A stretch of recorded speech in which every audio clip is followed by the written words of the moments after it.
Hello everybody, welcome back to the 3D Critic channel. I'm David, your host, and today I'm going to give you guys my performance review on the Adidas Harden Volume 8s.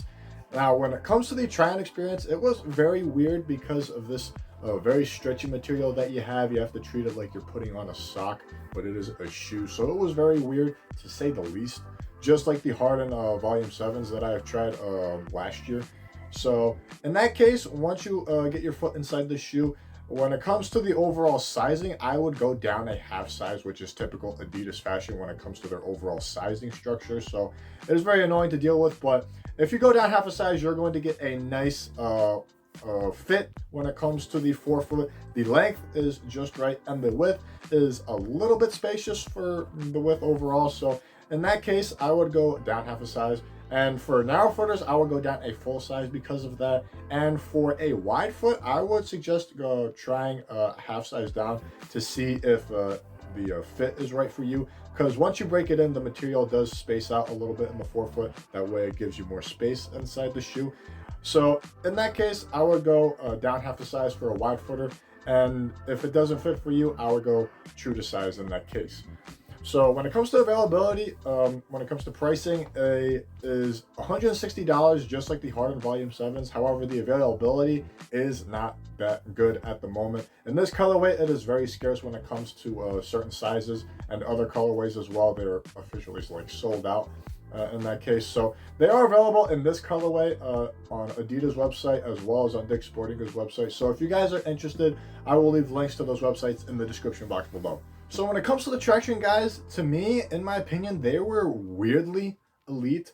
To explain it a little bit further, firstly, you have this rubber outsole that has 3 different traction setups on it, with this herringbone traction pattern on the outline of the outsole with 2 radial pods in the forefoot, along with this linked H pattern that is on the outsole's core.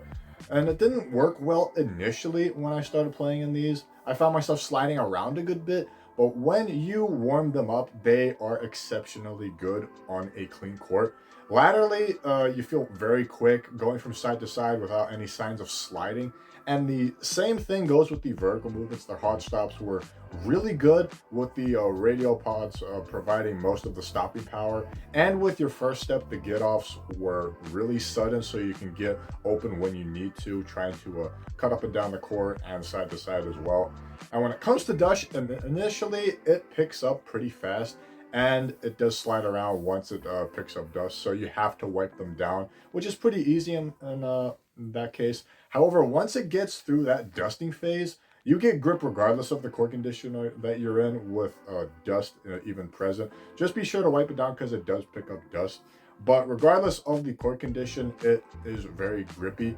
And I didn't have to wipe them down as much once it got through that dusting phase, which is surprisingly rare in that case, because I've never seen a outsole where it goes through a dusting phase.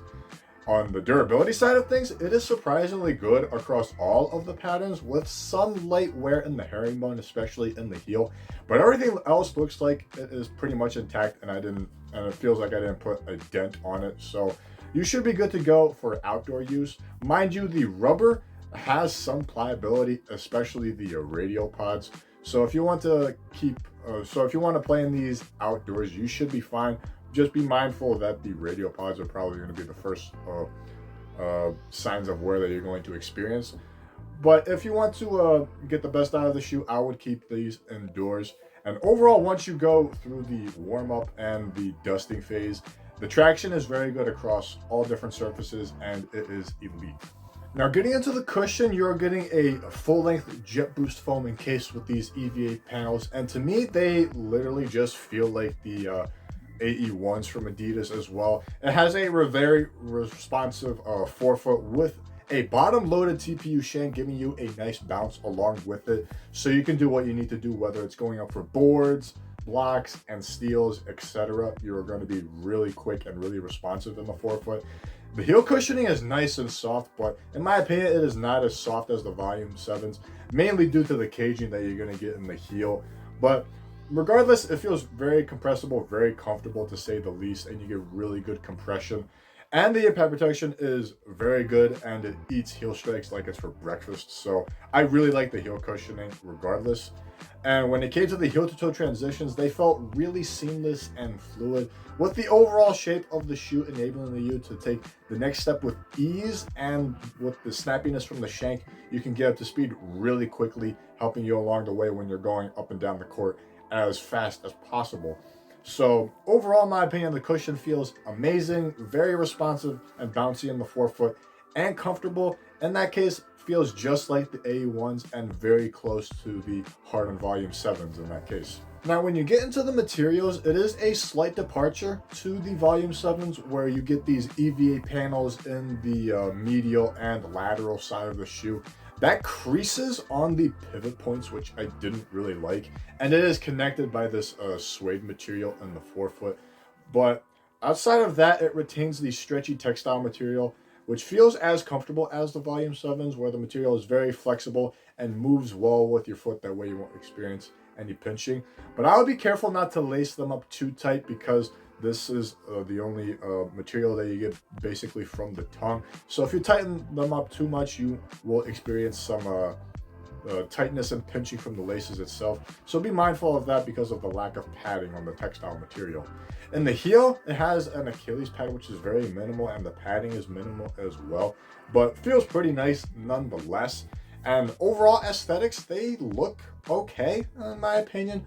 The Harden series has taken a weird turn when it comes to the overall design of their shoes, specifically the 7s, where it looks like a puffer jacket from the top side, while the Volume 8 looks like an alien, if you think about it.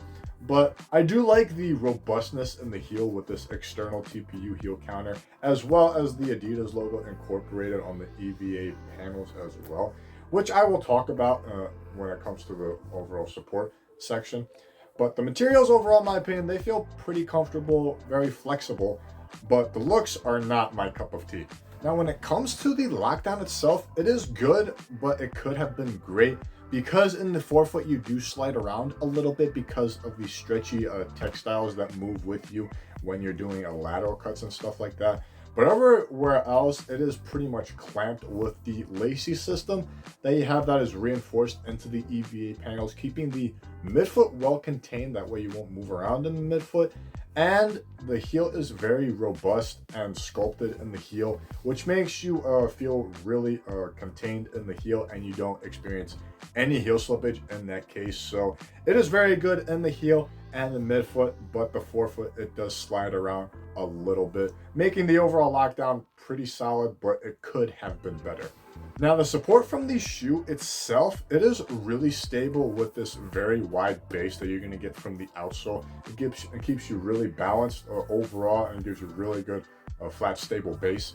For lateral support, it is really good, aside from the rounded midsole shape that you're going to have, along with this red rubber piece that wraps up into the midsole, which is not good if you have lazy footwork or tired legs, because with lazy footwork, you tend to drag your foot a little bit, and the rubber piece on here makes contact with the floor, and it does stick, making a potential case of you rolling your ankle in that case, which I have experienced personally. So I'll be mindful of that. Try not to play in these too much, and work on your footwork if you want to play in these, because this will make contact with the floor, and it will eventually give way to you rolling your ankle in that case.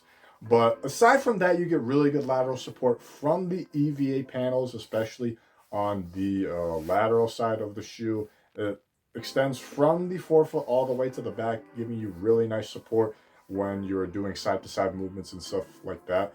So you're going to be really hunkered down when it comes to lateral support on a stable surface. For torsional support, it is really good from the bottom-loaded shank plate, helping you stay balanced inside the shoe, and it is overall pretty rigid when it comes to the shoe. That way it doesn't roll over and give way on you as a whole. And the heel, it is very robust with two TPU heel counters. One you can see externally right here, and another one inside that contains the heel along with the EVA panels that extends to the back of the shoe as well, preventing any imbalances as a whole. So you feel pretty stable in the back half of the shoe. So aside from the curved midsole with the rubber pod on the forefoot, you can't ask for more when it comes to overall support. So overall, the Harden Volume 8s, in my opinion, feel just like the Harden Volume 7s, but it has a different look to it. Basically, the traction is elite once you break it in when it comes to the overall warm-up phase and dusting phase. The cushion is very similar to it. It's very bouncy and comfortable. Materials are comfortable as well, and they're also secure and supportive, giving you the ability to basically do whatever you need to do on the court. And it does play similarly to the AE1s, but the Hardens, in my opinion, feel like they're slightly lighter. But it's kind of hard to recommend these considering that the AE1s are going for 120 while the Volume 8s are going for 160. So that's kind of a interesting discrepancy when it comes to how identical they play in both of these shoes. But it is a really good shoe for what you are getting. If you like the Harden Volume 7s, you are going to like the Harden Volume 8s. And if you like the AE1s, I would probably gear towards the AE1s. If you want a similar feel when it comes to a play style in the Volume 8s. But overall, it's a very good shoe. And with that being said, this is my performance review on the Adidas Harden Volume 8s. Thank you guys for watching this video. Leave a like if you enjoyed it. Comment down below on what you think of the Harden Volume 8s, any experiences that you have had with them, along with any other questions that you might have. And if you think they are similar to the Harden Volume 7s as well as the AE1s, I'd like to know your thoughts on that as well. And comment down below if the shoe looks like an alien to you, especially on this side, on the top profile right here. I'd like to know your thoughts because it does look like it in my opinion. And if you'd like to stay up to date with future videos that I'll be posting, hit the subscribe button down below and it'll greatly support the channel as well. If you like to see my review on the Harden Volume 7s, I will leave it on this side of the screen, while if you want to watch the review of the AE1s, I will leave it on this side of the screen for you as well. And if you like to stay up to date when it comes to my social media, all of that information will be in the description box below as well. I hope you guys enjoy the rest of your day. I hope this was beneficial to you guys. And until next time, keep shooting.